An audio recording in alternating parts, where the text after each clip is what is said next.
Bonjour, bienvenue sur le podcast Avenir Dirigeant, un podcast qui est créé par la société Adinvest International et où l'on parle de l'accompagnement des dirigeants dans le développement de leurs projets.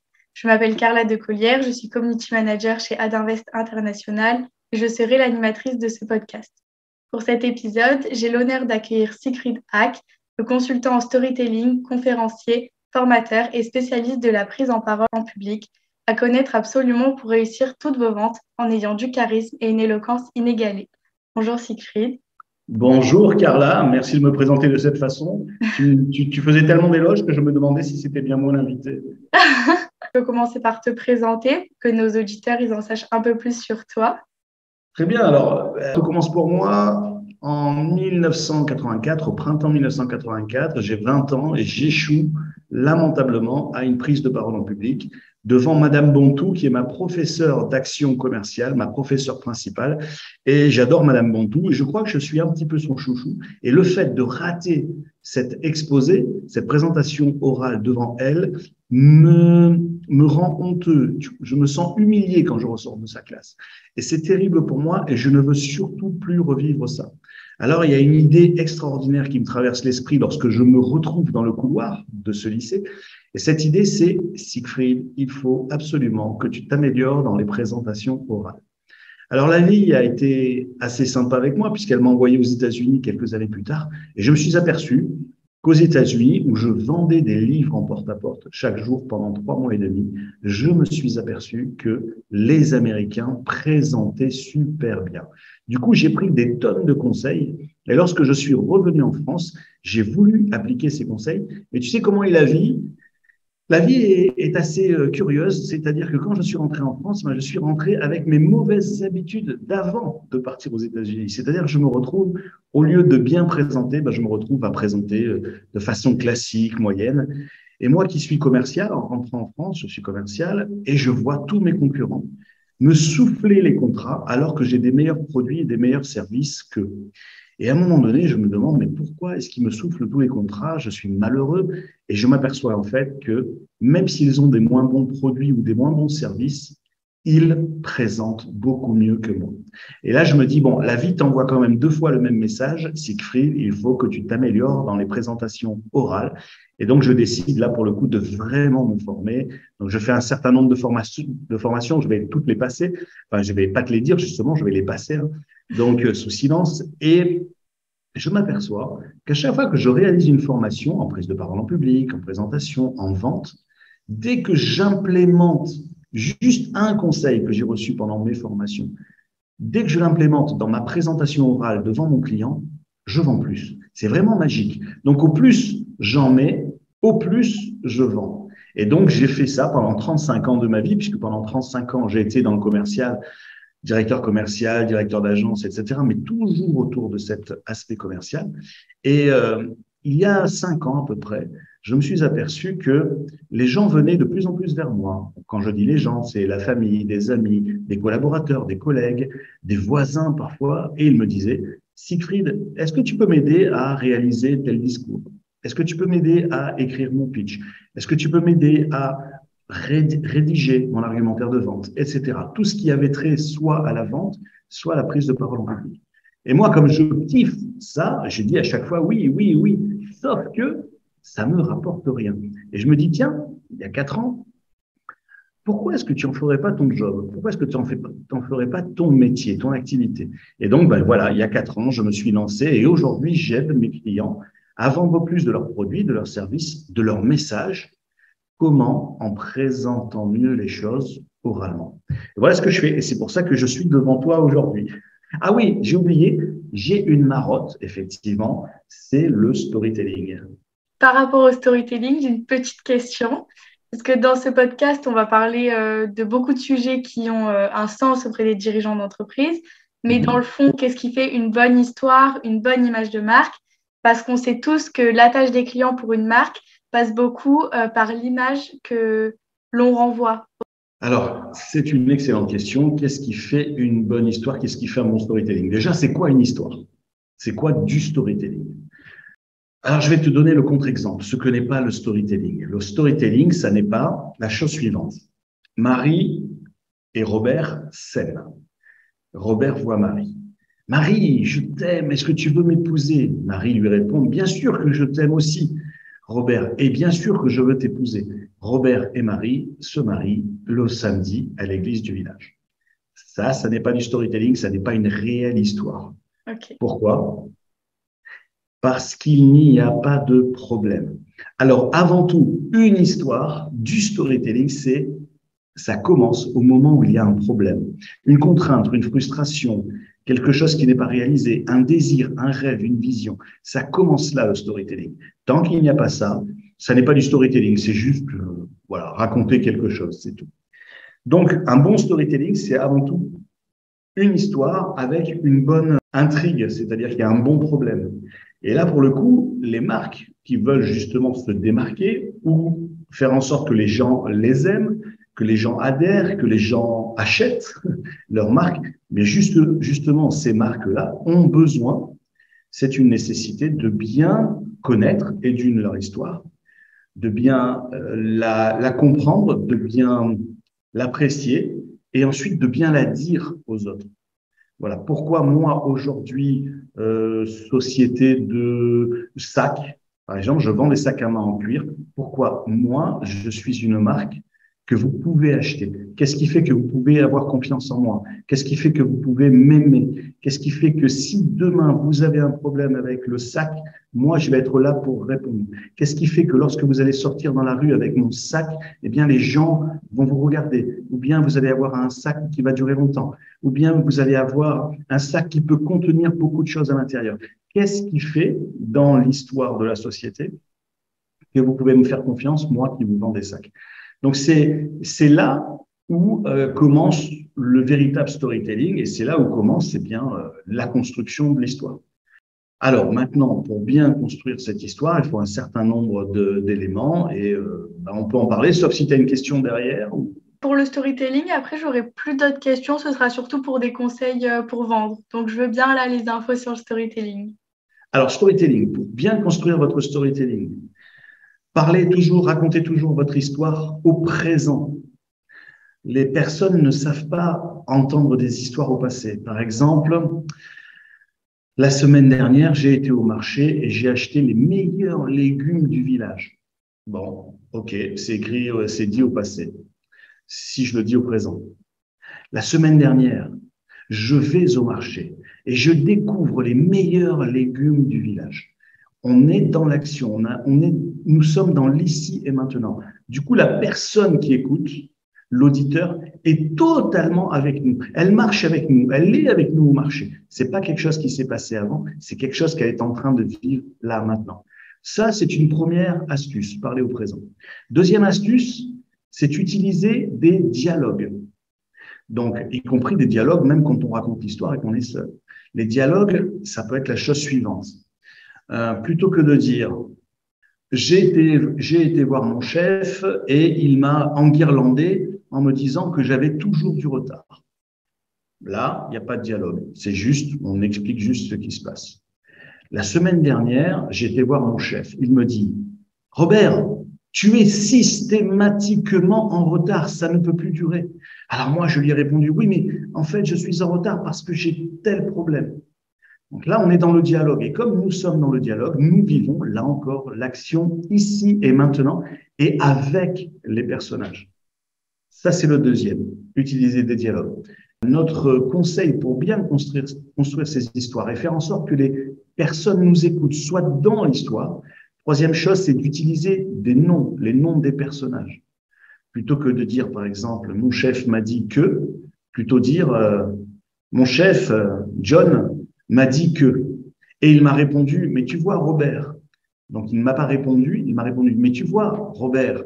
Nanana. Et puis, j'ai été voir, pas ma chef ou pas ma collaboratrice, mais j'ai été voir Lucie, ma collaboratrice. Et donc, en donnant des noms à nos personnages, aux personnes, eh bien, là encore, on fait encore plus vivre l'histoire. On fait encore plus vivre l'histoire parce que du coup, les personnages ne sont pas qu'une fonction, par exemple le chef, mais c'est John. Et John, lui, c'est une identité, c'est quelqu'un qui existe vraiment. Voilà, donc donner des noms, ça c'est une chose qui est extrêmement importante aussi. Et puis ensuite, comme dans toute prise de parole, Encore plus lorsqu'on fait du storytelling. Moi, je dis à mes clients, aux personnes que j'accompagne, je leur dis, ne racontez pas votre histoire. Vivez votre histoire. C'est complètement différent. Lorsqu'on raconte et lorsqu'on vit. Je te donne un exemple, là encore. Je vais raconter une histoire. Ce matin, je suis sur la route et il y a un chauffard qui me double et qui, en se rabattant devant moi, a failli me mettre dans le fossé.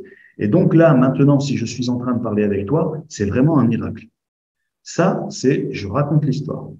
Maintenant, si je la vis, l'histoire, c'est plutôt. Mais tu sais, ce matin, un fou sur la route, il me double, il se met devant moi, il freine, il a failli m'embarquer sur le côté. Là, je revis les émotions d'intérieur, je revis ce que ça m'a fait, je revois la voiture, je revois le chauffard qui freine. Et comme je le vis de cette manière, alors, et ça c'est la magie humaine, la magie entre êtres humains, alors je t'envoie les mêmes émotions. Et toi, avec ces mêmes émotions, tu peux ressentir ma colère, ma peur, mon doute, ma contrainte, ma surprise, ma joie, mon dégoût, peu importe, mais tu peux ressentir les mêmes émotions que moi parce que je n'ai pas raconté l'histoire. J'ai vécu l'histoire. Donc voilà, ces 4 principes très simples. Mais rien qu'en implémentant ça, c'est-à-dire utiliser le présent, des dialogues, des noms et vivre l'histoire plutôt que de la raconter, rien qu'en mettant un de ces ingrédients, si on met tout ça, c'est encore mieux, et bien du coup, l'histoire est magnifiée et l'histoire devient la réalité, la vérité. Parce qu'après tout, une histoire, alors si c'est une histoire vraie, authentique, qui nous est arrivée, eh bien autant utiliser tout ce maximum d'ingrédients pour que nous, on la vive de la même façon que nous l'avons vécu. Voilà. Donc vraiment pour partager, pour connecter les uns avec les autres. Voilà ce qui, pour moi, dans un premier temps, peut faire un bon storytelling. Ouais, c'est vrai que en fait, je pense que si l'interlocuteur il se sent inclus dans l'histoire, avec le présent, les dialogues, les astuces que tu viens de dire, il va vraiment se sentir concerné dans l'histoire et donc être plus attentif, quoi. Exactement. Et c'est ce qui se passe lorsqu'on regarde un film. Oui, Lorsqu'on regarde un film, le film, il se passe au présent. Même si c'est un film préhistorique avec des oui, oui, bien dinosaures, sûr. mais on le vit au présent puisque ça se passe devant nous. De la même façon, bah, ils utilisent des noms. De la même façon, ils dialoguent. Et de la même façon, bah, ils ne racontent pas une histoire. Le film, c'est une histoire qui est en train de se produire. Et donc, on est complètement dans l'histoire. Ouais. D'ailleurs, je ne sais pas si tu as déjà vu, mais il y a des moments où tu es complètement tellement dans l'histoire que bah, tu as peur. Oui, on ressent les émotions comme les Voilà, acteurs. exactement. On pleure parce qu'ils se marient à la fin, alors que non, ils n'étaient pas du tout destinés à se marier, etc. Donc, toutes ces émotions. Et c'est exactement la même chose lorsqu'on est en prise de parole, en oral, et qu'on raconte une histoire. Ok, bon. Parfait pour le storytelling, c'est au top. Je pense que les conseils vont pouvoir servir à nos interlocuteurs. Et J'espère. après, donc, avoir une bonne image, c'est pas tout, parce qu'il faut quand même réussir à vendre son produit ou son service. Est-ce que tu as des conseils à donner concernant la vente, vraiment pure et dure? Alors, les conseils que je donne, déjà, un préalable. C'est ce que je dis aussi à mes clients que j'accompagne. On ne vend pas un produit ou un service. On vend un résultat. Je m'explique. J'ai mal à la tête et le fait d'avoir mal à la tête m'empêche de me concentrer, me rendre agressif. Je ne peux pas avoir une réunion saine avec mes collaborateurs et collaboratrices et je n'arrive pas à décrocher mon téléphone pour appeler mon meilleur client. J'ai mal à la tête, je ne peux pas faire tout ça, ça m'empêche de faire tout ça. Ça, c'est mon problème. Maintenant, où est-ce que je veux être? C'est-à-dire, là, c'est mon problème, qu'est-ce que je voudrais? Ben, moi, ce que je voudrais, c'est là où il faut être très attentif. Ce que je veux, c'est pas ne plus avoir mal à la tête. Ce que je veux, c'est être complètement serein, ne plus être agressif. Donc, être attentif à mes collaborateurs, pouvoir avoir cette réunion avec tous mes collaborateurs en pleine efficacité, et j'aimerais pouvoir appeler mon client parce que c'est un client important. C'est ça que je veux. Bien sûr, pour avoir ça, il va falloir que je m'enlève le mal de tête, mais le résultat que je veux, c'est ça. Je veux appeler je veux appeler mon client, je vais bien avec mes collaborateurs, je vais bien avec moi-même. Ça, c'est ça le résultat. Ok. La solution, c'est-à-dire le produit qui peut m'amener de justement je ne peux plus me concentrer, etc. à j'ai envie de me concentrer, c'est quoi la solution? Alors, je vais demander à 10 personnes. Les 10 personnes, je vais leur dire qu'est-ce que tu as pour moi? Il y a une personne qui va me dire prends du Doliprane. Voilà. OK. Une autre personne va me dire écoute, fais vite une petite séance de yoga. OK. Il y en a une autre qui va me dire, écoute, Siegfried, va courir pendant 20 minutes et tu reviens, tu vas voir, tout va s'arranger. OK. Et une quatrième va me dire, Siegfried, prends une grande inspiration, respire pendant 5 minutes, tu vas voir, ça va s'arranger. Quelqu'un d'autre va me dire, écoute, il y a un masseur ou une masseuse dans le bureau d'à côté, va te faire une petite séance de massage, tu vas revenir. Une autre va me parler d'une séance de relaxation. Tu vois, donc, j'ai 5, 6, 7, 8, 10 solutions à ma disposition pour aller de mon problème à mon résultat. Quelle solution je vais choisir? Je vais prendre n'importe laquelle à partir du moment où ça m'amène de mon problème, je n'arrive pas à me concentrer Au résultat. au résultat. Et donc, effectivement, c'est dit, le Doliprane, etc., ce sont les solutions. D'accord? Donc, ce que je dis à mes clients lorsque je les coach, lorsque je les accompagne, lorsque je les forme, c'est intéressez-vous au problème de votre client, bien entendu, et où est-ce qu'il veut aller. Ne vous intéressez pas à votre solution. En tout cas, pas pour l'instant. OK. Donc, comment est-ce qu'on s'intéresse au problème? Comment est-ce qu'on s'intéresse au résultat? En posant des questions. Donc, la première chose que doit faire tout bon commercial, tout bon vendeur, avant même, bon, bien sûr, après avoir dit bonjour, etc., mais avant même de présenter ce qu'il a dans la mallette, ou ce pourquoi il est venu, ou avant même de présenter sa présentation PowerPoint, la première chose qu'il doit faire, c'est poser des questions à son client. Quel est son problème d'aujourd'hui? Comment ça se passe aujourd'hui? Et ensuite, où est-ce qu'il voudrait aller? Où est-ce que vous aimeriez être? Qu'est-ce que vous, à quel résultat voudriez-vous parvenir? Et une fois qu'il a toutes ces réponses à ces questions, donc en fait, hein, les questions, c'est 20% du temps, hein, et les réponses, c'est 80% du temps. D'accord? Donc, il faut bien écouter, il faut bien noter. Alors ça, c'est un conseil énorme. Noter, noter, noter. Donc, un stylo et un cahier ou un iPad avec votre stylet, peu importe. Mais notez, notez, notez, notez tout ce que vous dit votre client, tout ce qu'il vous répond. Et à la fin, vous faites, vous, votre diagnostic. C'est-à-dire, vous dites, waouh, à travers tout ce que le client m'a dit, la solution que j'ai dans ma mallette, eh bien, ça lui convient. Ou ça ne lui convient pas. Donc, certains vendeurs arrivent avec une solution dans la mallette et veulent absolument vendre, quel que soit le problème du client, même si le client n'en a pas besoin. Ça, c'est pas bon. C'est pas bon du tout. Si la solution ne convient pas au client, eh bien, on range sa mallette. Et d'ailleurs, on ne la range même pas parce qu'on ne l'aura même pas ouverte. Et on s'en va. Et à la limite, on peut dire au client, ben, écoutez, j'ai pas la solution pour vous. En revanche, je connais une société, je connais une entreprise qui peut vous aider, voici ses coordonnées, etc. Ça, c'est très, très fort. Parce que là, du coup, l'entreprise, le client va s'en rappeler. Et le jour où il aura besoin vraiment de votre solution, qui va résoudre son problème, alors il fera appel à vous et à personne d'autre. Parce que vous êtes quelqu'un de confiance, Oui. quelqu'un sur qui il peut compter.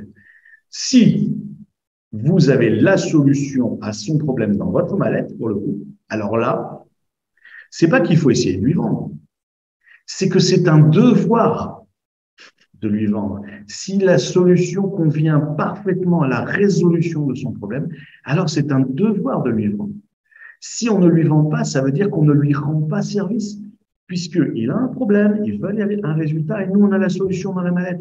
Alors, c'est simple comme bonjour, on sort la solution, et on lui dit, avec notre solution, vous résolvez votre problème et vous arrivez au résultat que vous voulez.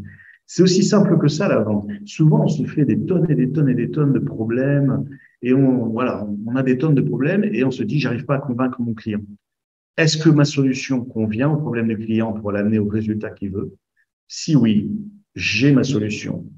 Sinon, je m'en vais.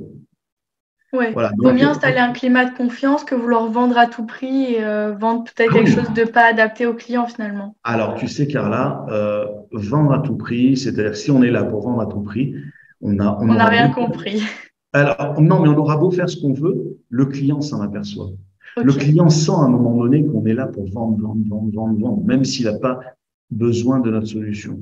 Mais ça, c'est terrible, c'est terrible. Une chose que je dis souvent, c'est vendre, c'est facile. Vendre, c'est facile, c'est même très facile. Revendre, c'est difficile. Ok. Parce que pour vendre une première fois, c'est très facile parce qu'on peut raconter quasiment n'importe quoi. Quand je dis c'est très facile, hein, on s'entend, quoi. Oui, oui, bien sûr. En revanche, revendre, c'est difficile parce que le client vous a déjà vu. Et si jamais la solution que vous lui avez donnée, ça correspondait absolument pas à son problème pour l'amener à son résultat, alors il va vous dire, eh, monsieur, vous me l'avez fait une fois déjà, vous n'allez pas m'avoir une deuxième fois. Donc, revendre, c'est difficile. En revanche, si on a bien vendu une première fois, alors là, on peut revendre et revendre et revendre. Et pour les sociétés, pour les entreprises et même pour les commerciaux, il faut savoir que le coût d'acquisition d'un nouveau client, quand je dis le coût, c'est le coût en argent, en temps et en énergie. Ce coût est très lourd pour avoir un nouveau client.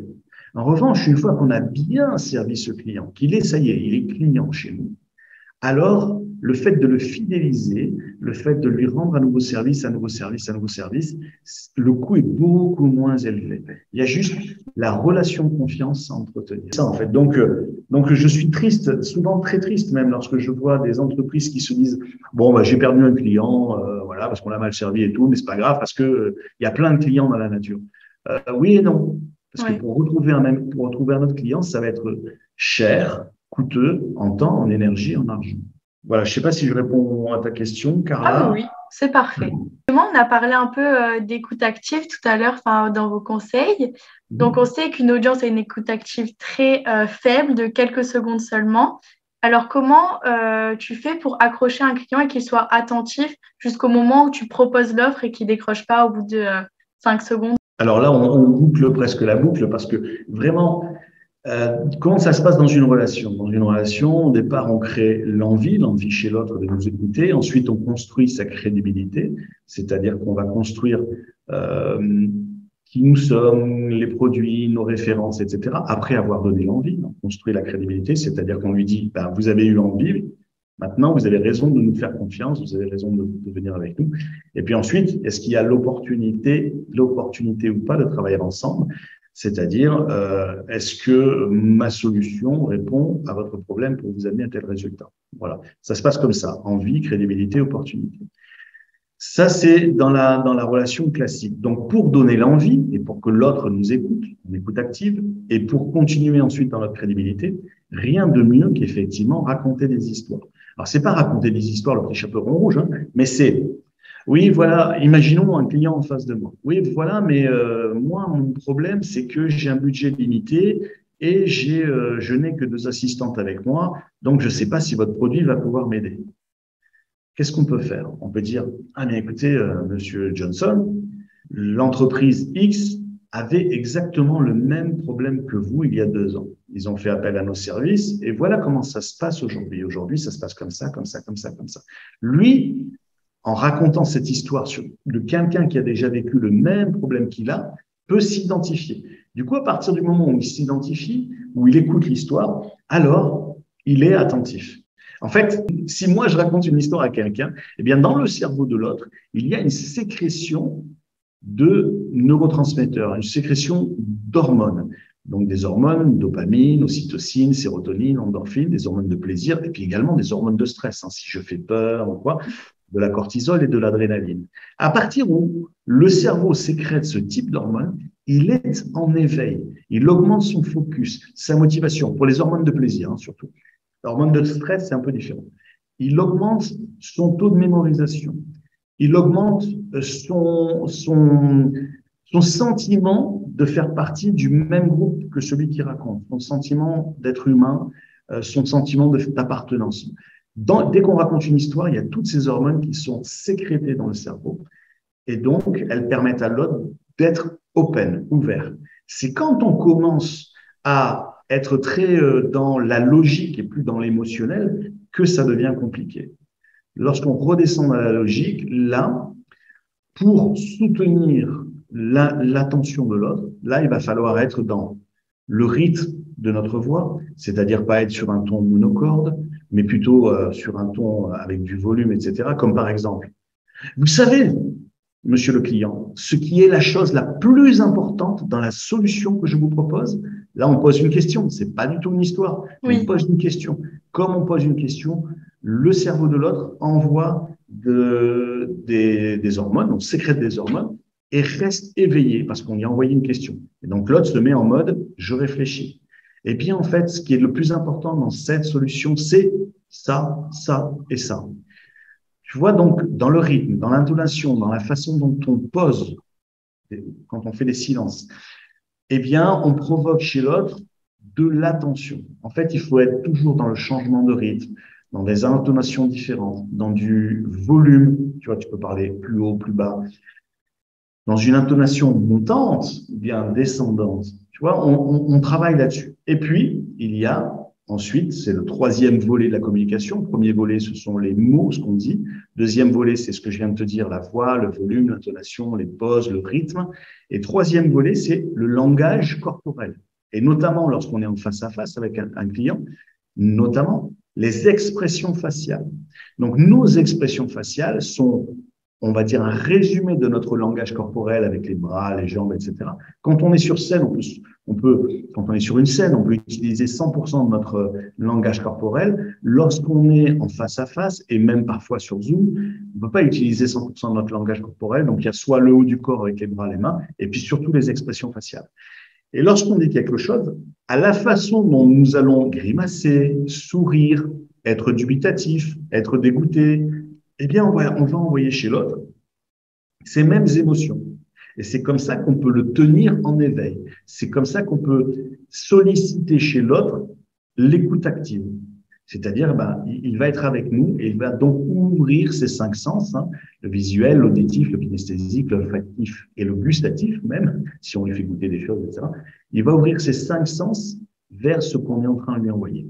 Alors attention, ça c'est limite parce qu'il y a des études qui montrent qu'au bout de 17 minutes, à peu près 17-18 minutes, quelle que soit la hauteur de l'attention, quelle que soit la puissance, le talent de l'orateur, du vendeur, à un moment donné, il y a une baisse de l'attention chez l'autre.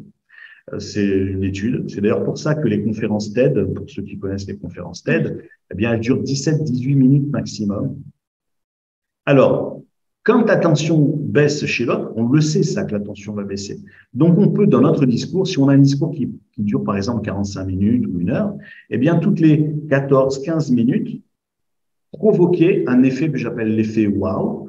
Donc, un effet où l'autre va être surpris et donc où l'attention va être récupérée, comme par exemple, je ne sais pas, si vous faites une présentation PowerPoint, montrer une vidéo complètement décalée qui soit en rapport avec votre message, mais une vidéo complètement décalée. Ça peut être utiliser une aide visuelle, à savoir un objet, un produit. Voilà, créer la surprise toutes les 13-14 minutes pour conserver l'attention de la personne. Mais en règle générale, les présentations, au-delà de 20 minutes de présentation commerciale, ça commence à être un peu long. Bon, voilà, sauf si on visite une usine, si on fait visiter notre usine ou quoi à quelqu'un, à un client. Voilà, c'est encore autre chose. Mais voilà, lorsqu'on est en face à face, une vingtaine de minutes de présentation, au-delà, c'est un peu plus difficile. Pour résumer, pour provoquer l'écoute active, bien vraiment jouer sur les mots que nous utilisons, des mots qui peuvent surprendre ou créer des éléments qui font que l'autre nous écoute. Après, c'est l'intonation, la voix, le rythme, le volume. Et ensuite, c'est le langage corporel et notamment face à face, les expressions faciales. Ok. Voilà, Carla. Bon, je pense qu'au niveau de la vente, la boucle est bouclée, comme tu as dit tout à l'heure. Pour en revenir un peu à l'activité principale d'Adinvest, donc oui. Très grossièrement, c'est le fait d'aider des dirigeants d'entreprise à faire face à différents problèmes managériaux et proposer des formations de business mentor. Donc, je voulais savoir, est-ce que tu as une histoire avec le mentorat, une approche bien à toi? Je veux savoir un peu. Alors, pour moi, la façon la plus rapide de progresser, quelle que soit l'activité que nous pratiquons, que ce soit une activité sportive, artistique, musicale, donc, ou business, ou associative, c'est effectivement de modéliser, c'est-à-dire de prendre comme modèle quelqu'un. Et nos meilleurs modèles, donc, c'est nos mentors. Nos mentors, ça peut être notre coach, ça peut être notre professeur de musique, professeur de danse, ça peut être un mentor en prise de parole, donc quelqu'un ou un coach, voilà, quelqu'un qui sait déjà prendre la parole en public. Donc, c'est la façon la plus rapide, la façon la plus courte et la plus efficace de progresser, de se développer. Donc, le rapport que j'ai en mentorat, c'est que chaque fois que j'ai progressé, c'est parce que j'ai eu quelqu'un à côté de moi. Donc, j'ai progressé en prise de parole parce que j'ai pris exemple sur des personnes qui étaient à côté de moi. Donc, que ce soit dans des clubs de prise de parole ou bien lorsque j'ai été dans des formations de présentation, j'essayais d'être au plus près du formateur ou de la formatrice pour vraiment boire toutes ces paroles, toutes ces astuces, toutes ces compétences, son expertise. Et puis ensuite, essayer de refaire la même chose. Hein, c'est ce que j'appelle la modélisation, modéliser, calquer en fait ce que fait l'autre de bien. Également, alors moi j'ai des mentors également qui sont un peu particuliers. Ce sont des livres où il y a des livres qui peuvent être inspirants et qui peuvent servir de support, un peu comme un mentor. Voilà, j'ai 2, 3 livres, voilà que je régulièrement avec moi et qui me servent de mentor. Mais pour progresser, rien n'est mieux qu'une personne à côté. Alors il y a plusieurs, tu sais, pour se développer, c'est soit do it yourself, hein, faites-le vous-même, faites-le avec nous, ou bien on le fait pour vous. Si les gens font les choses pour nous, eh bien, on ne progresse pas parce qu'ils le font Ça pour nous. marche pas. Ça marche pas. Ça, c'est la troisième solution. Première solution, faites-le vous-même. Si on le fait nous-mêmes de notre côté, etc., ça pourra marcher. Et ça prendra un temps fou. Et on pourra peut-être pas, il y aura un seuil où on pourra pas plus progresser, je pense. Exactement. Si demain, je te dis, écoute, ou si demain je décide je dis n'importe quoi, mais d'apprendre à faire du feu en forêt sans allumettes, sans briquet, sans rien, je vais y arriver à un moment donné, peut-être. Mais s'il faut, ça m'aura pris 10, 15, 20 ans. Si quelqu'un me montre comment on fait, c'est-à-dire si j'ai un mentor et que quelqu'un me montre comment on fait, eh bien, au bout de 5 minutes, je sais faire. Oui. Et donc, je vais prendre voilà, tu vois le temps qu'on gagne lorsqu'on a des mentors. Donc, je sais qu'AD Invest pratique énormément le mentorat, et pour moi, c'est la voie royale, la voie la plus efficace, la voie la plus sûre, parce qu'en plus, les mentors, ils ont essuyé les plâtres déjà. Ils ont eu des expériences et des expériences et des expériences avant d'en arriver où ils en sont. Donc, autant prendre des raccourcis, et non pas parce que nous sommes des feignants, mais au contraire, autant prendre des raccourcis pour que le temps, l'énergie et l'argent que nous avons grâce à l'utilisation de mentors, c'est-à-dire tout cet argent, cette énergie, ce temps qu'on gagne, eh bien, on peut le placer dans des choses qui sont beaucoup plus productives pour l'entreprise, à savoir quelle stratégie, quelle vision, quel nouveau marché, quel nouveau produit, quelle voie de développement je peux utiliser, plutôt que de se concentrer sur des choses que les mentors peuvent nous apprendre facilement. Donc, voilà un petit peu le sens que je donne au mentorat. C'est indispensable et ça nous fait gagner du temps, de l'énergie, de l'argent. C'est parfait, ça, comme presque conclusion, parce que j'ai une dernière petite question. Oui. Que pensez-vous pouvoir apporter à notre réseau AdInvest International, du coup? Waouh, c'est une bonne question. Moi, je connais quelqu'un je ne sais pas si je peux le nommer, mais quelqu'un Oui. Oui, Nicolas Steckel. Je connais Nicolas Steckel. Et quand je vois comment il est bien dans ses baskets, comment il est, enfin voilà, sa bienveillance, son professionnalisme, son expertise quand il nous parle de ses actions chez AD Invest, moi je me dis qu'est-ce que AD Invest peut faire plutôt pour moi, quoi, parce que pour progresser encore plus. Sinon, ce que je peux apporter, c'est effectivement mon expertise, mes compétences en prise de parole en public et en vente, et les deux mixés, voilà, c'est-à-dire l'activité que je pratique aujourd'hui.